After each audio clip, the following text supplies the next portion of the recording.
Okay. Elise Trouw. How are you doing today? I'm good. How are you doing, Daryl? I am good. So you're coming to us from California. What part of California is it? Down San Diego or? Yep, yeah, I'm based in San Diego. Awesome. Yeah, it's a beautiful place. So you have a lot going on. You have a new single was just released. And that's All You Need Is Lust. You have a new album coming out in February, and that's The Diary of Elon Lust on Midtopia. Is that your third album? It's my second album. I Second. did put out an EP in between those two, but my second full length. Oh, okay, cool. Awesome. So I was checking out your music. It's super fun. And you have become really well known initially because you had some really viral videos. You still do. And a great musician, great drummer.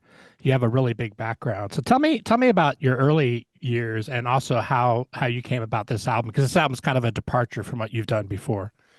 Yeah, definitely. I mean, my background in music, with drumming specifically, um, is actually the video game Rock Band. I come from a family of gamers and nerds, Oh, and cool. so I was already playing piano at the time, so I kind of, was into music, and Mm.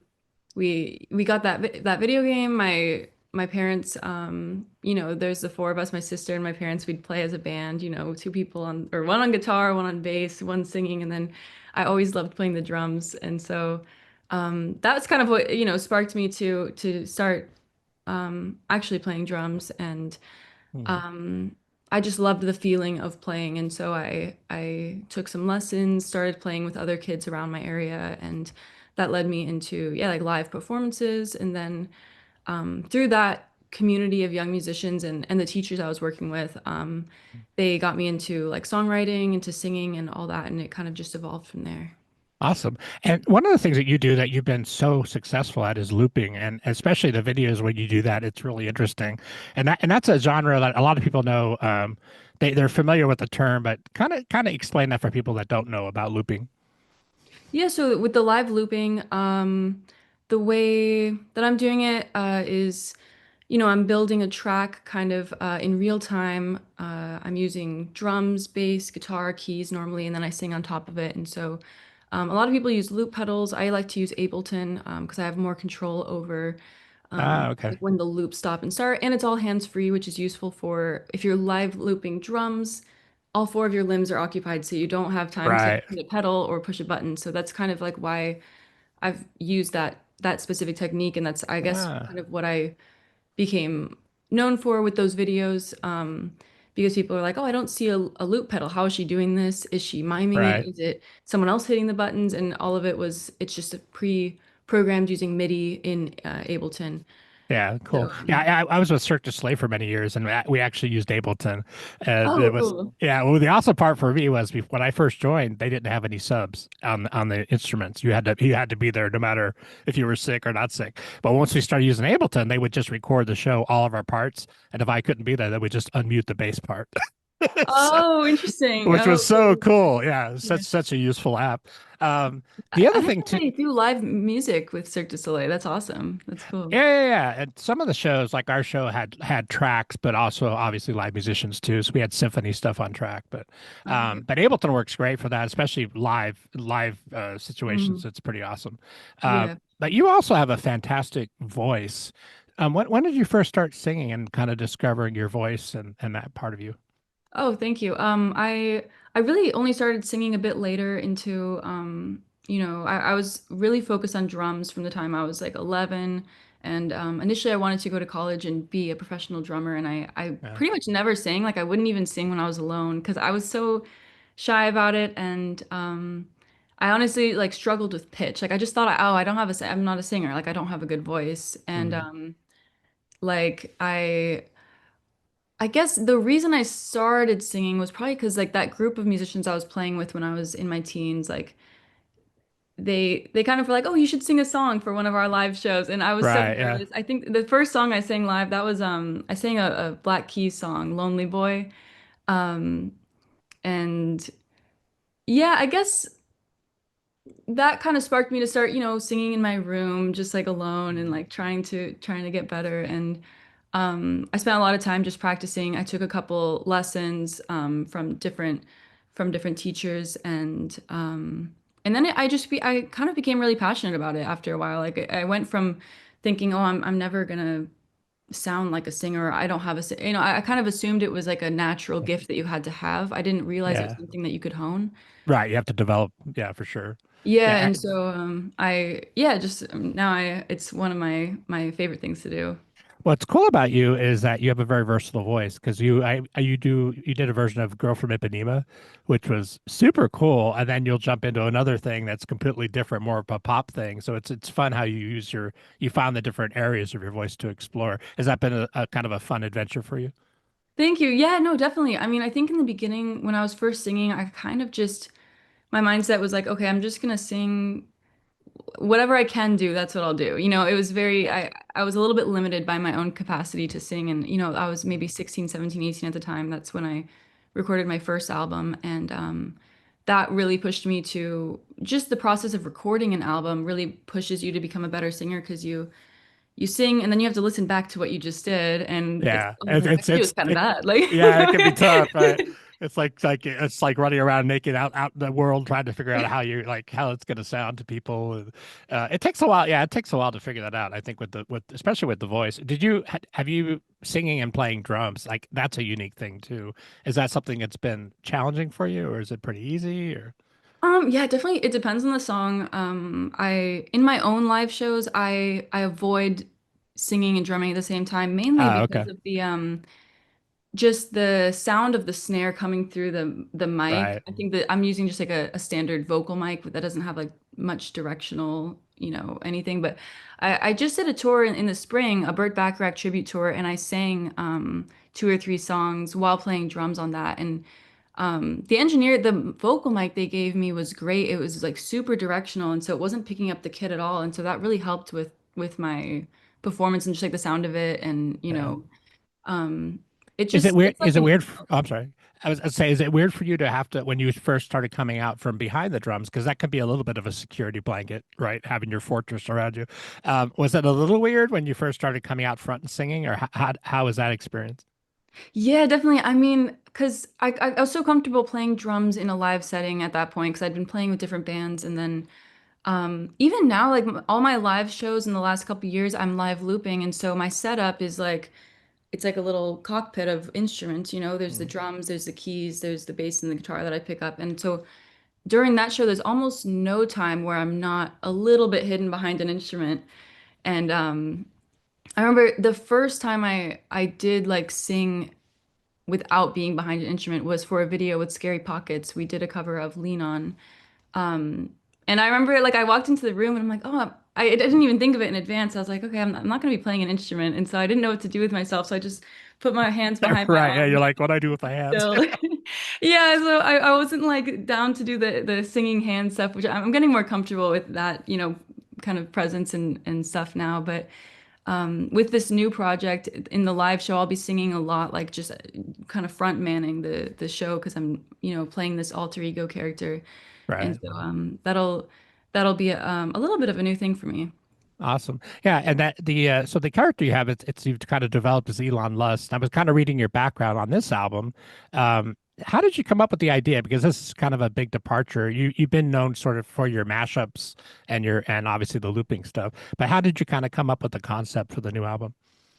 Um, I would say it really like developed organically. I didn't think like, oh, I'm gonna make an album about this thing. I just in the last even like 7 or 8 years, I kind of in the background, I just had been making these songs as kind of as jokes. Like I was writing songs from the perspective of people where, they say something maybe a bit off kilter, like something I think is a bit funny or a bit offensive, and I'm like, okay, I'm gonna write this song Yeah, and, you and make you like a know. mental note, like, oh, that's a good idea for a song.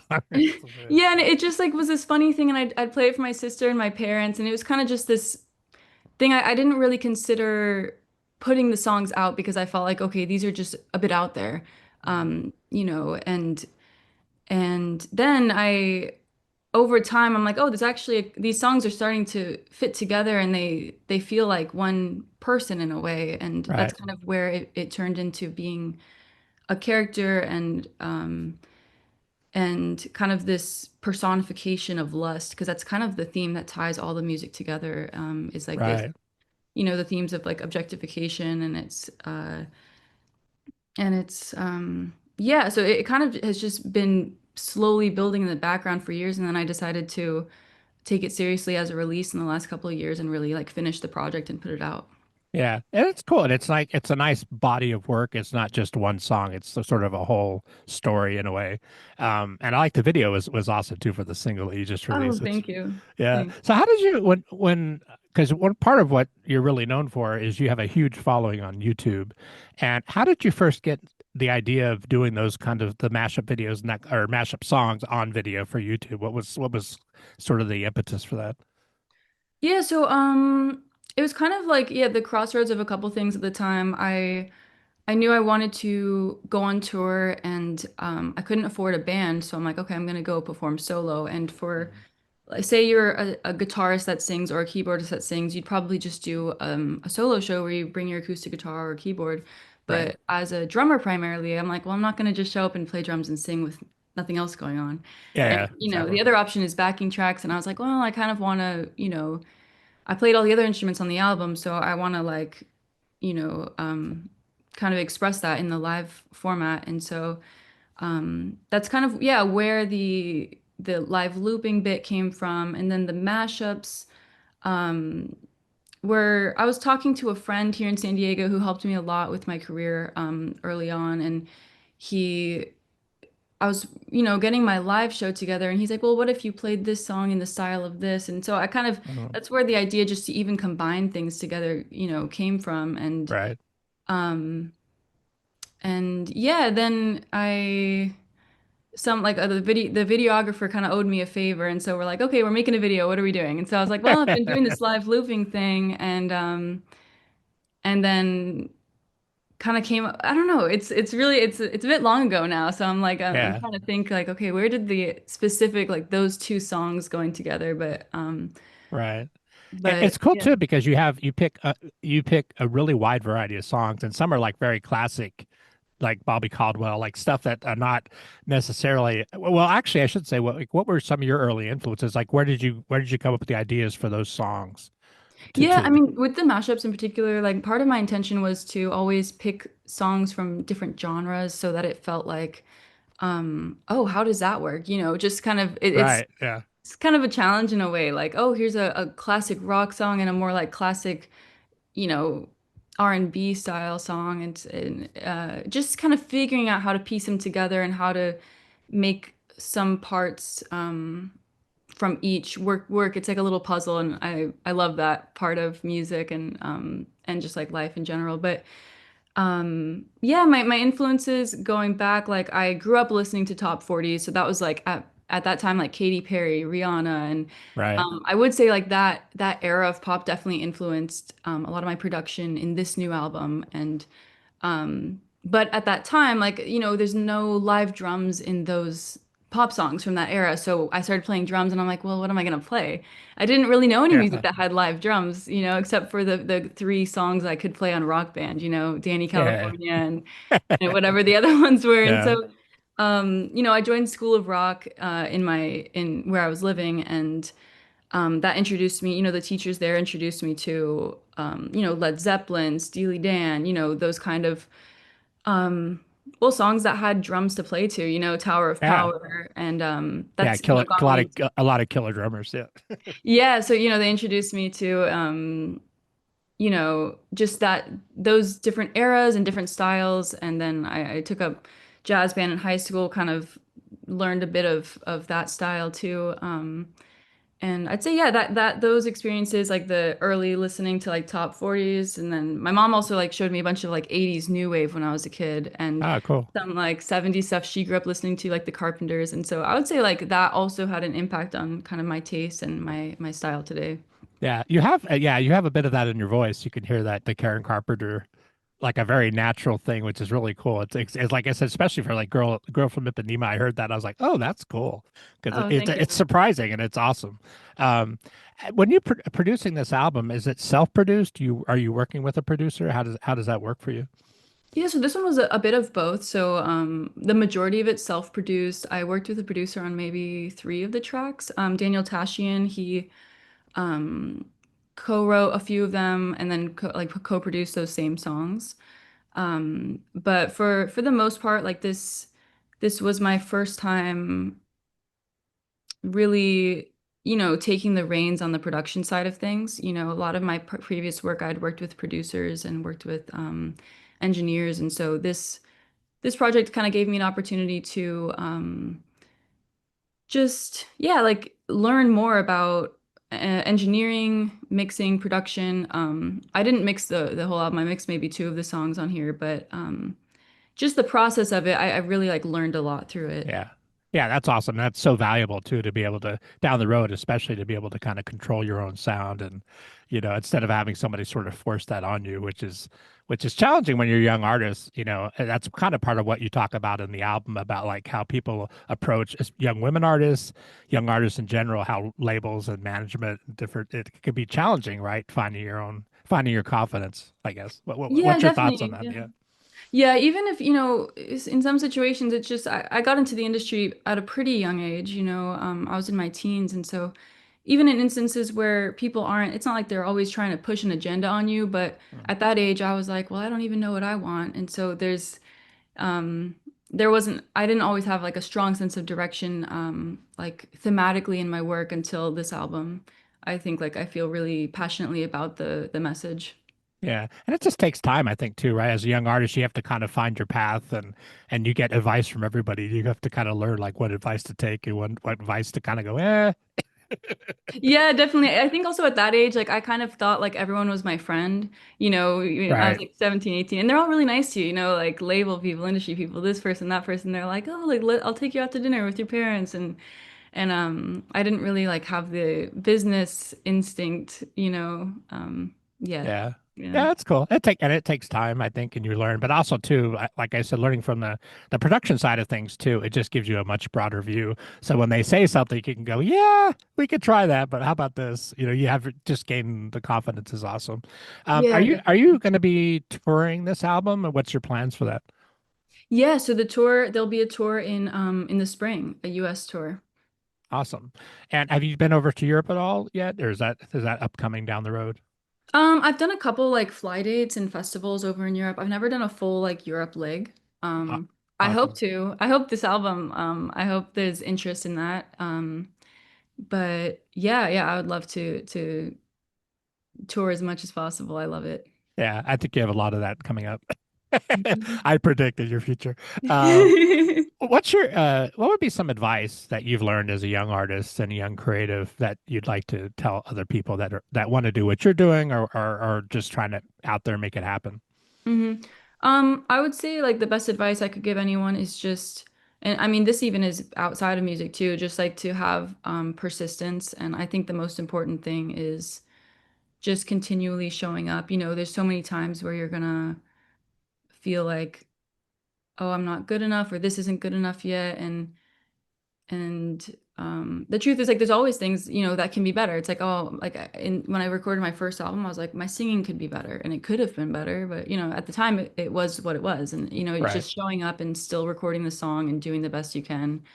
And just like continually having enough belief in yourself, to just keep going because there's a lot of things in the industry, that'll um try to stop you or not try to stop you, but are points where you think, okay, should I keep doing this? Should I keep going? Yeah. Um Yeah, it's sort of the kind of thing I've always said because I'm 60 now. I've been doing this kind of all my life, music and production stuff. And it's kind of like that thing where I think if nobody can dissuade you, that's the only time you should keep like because everybody's gonna tell you, oh, you can't do this, you can't do that. And it's like, yeah, well, that's your opinion. You just have to kind of have that determination, right? yeah, almost like to a delusional level. I think it's good. Exactly. You because there's Yeah. so much, that was especially with this project, like I used to show my music to people and I'd be like, well, it's not mixed yet and it's this and kind of having I thought self-deprecation was like, being humble, but I think showing up with more confidence and because like you said, there's people saying, don't do this, don't do this. There's so much of that you have to internally build up your self-worth and your um without like walking around with a big ego or anything, but like just having that belief in yourself and like feeling strong enough to just push through that. yeah, finding sort of the stable ground under your feet, and you kind of one of the things that you talked about that I was seeing is something about like you always feel you're growing up like you want people to like you, and you had kind of mentioned something about that, and tell me about that because it's we're kind of brought up a certain way, or like you said, being self-deprecating, and as a young artist or artist in general, you really have to like kind of push those thoughts away. Tell me about that going through that process with you. Yeah, definitely. I mean, when I first was promoting myself as a musician, when I was in my like mid-teens, I it was an eye-opening experience just from the fact that, and I think this is something, a lot of people are aware of now, but maybe at the time, just being online and having people comment both positive or negative things, or positive but in a creepy way things, or like all sorts of, there's just, you kind Right. of hear a whole array of stuff that you don't hear in your day-to-day life, or at least I hadn't fully experienced that up until that point. And so um it kind of, yeah, it was a process of trying to not take either end of it so literally or so to heart, not taking negative comments or positives, so don't let that sway your inner sense of self, I feel like Yeah, I'm I always say I always say it's nice if people like you, but it's not a requirement. yeah, yeah, and I think, yeah, so for the first, and I also being that age, I felt like, oh, I need to be polite, or I need to be, I don't want to be seen. I don't know. It's just scary to kind of be seen at all in any way. And so I wanted like people to see me as the best possible version of myself. And so, that means kind of trying to hide the parts that you think might be judged or criticized or controversial at all in any sense, And so I do think that maybe it was a benefit to me early in my career, like, but it ended up feeling like I was presenting like a very two-dimensional version of myself. Mhm. And that will kind of just create this dissonance in your mind of like, okay, who's Elise Trouw, the person? Who's Elise Trouw, the person Right. online that people are Yep. seeing? And it's unrealistic to expect that anybody will fully understand who you are just from some, video or just seeing you on a screen. But I think I've felt compelled to just be more open and be more comfortable being seen, and whether that means like receiving more criticism about this or the content or that, I think the benefit to me is like I'm hoping that I'll find that my fans or the audience that likes this new body of work, the hope is that they feel seen as well. And so I think like you can't get that type of connection without risking vulnerability and without risking, being disliked. Yeah. And I think too, like that just makes you a better artist having to go through those things, even though it can be awkward. And the online thing, people can be anonymous. It's easy to type mean comments behind a keyboard where nobody knows who you are. It's different when you have to do it in somebody's face and they have to do it face to face. They're a lot less likely to do it. Yeah. Although, yeah, but it's kind of the world we live in. But I think that you've come to a really great place with that. I think this album seems like it's kind of cathartic in a way, and and you're able to express a lot of that through music, which is really powerful. Thank you. Yeah, no, cathartic is a great word to describe like the process of making it. And my hope is that other people that feel similarly or have had similar experiences can listen to it and like feel that same sense of catharsis. Yeah, that's awesome. Everybody, please check out the new single. That's out now. It's on your Spotify, all your streaming services. The new latest single is "All You Need Is Lust." Awesome video, as I said. You can check that out on YouTube. The Diary of Elon Musk comes out in February, and tell people how they can find you online. Yeah, I mean, my name, Elise Tro, that's my handle on like YouTube, Instagram, Spotify, TikTok, anywhere. Awesome, and it's Trouw, like Yep, snow, that's right. like pronounced like snow, because I love the video. As I mentioned. Yeah, there's probably like one too many vowels in my last name, but it looks kind of cool, so Yeah, it's cool. It's it's a awesome. fun At hobby. first, I know. At first, I was thinking French, but you mentioned what was the nationality on the Oh name yeah, last it's a name? Dutch last name Dutch, originally, but right? my Yeah. dad's from South Africa, so it's the Afrikaans pronunciation is All Tro. right. Cool. I like it. Hey, it works. It's obviously working well for you. So awesome. Thank you so much for joining me. It's great to hear your story. Have a great time in Vegas this week because you mentioned you were coming here. And awesome. Thank you so much. And I will include all your information, all your links and web links in the podcast release. And awesome. Have a great day. Okay, cool. You too. Thank you so much for having me. This was All right. nice. Thank you. All right. Awesome. Thank you. Bye.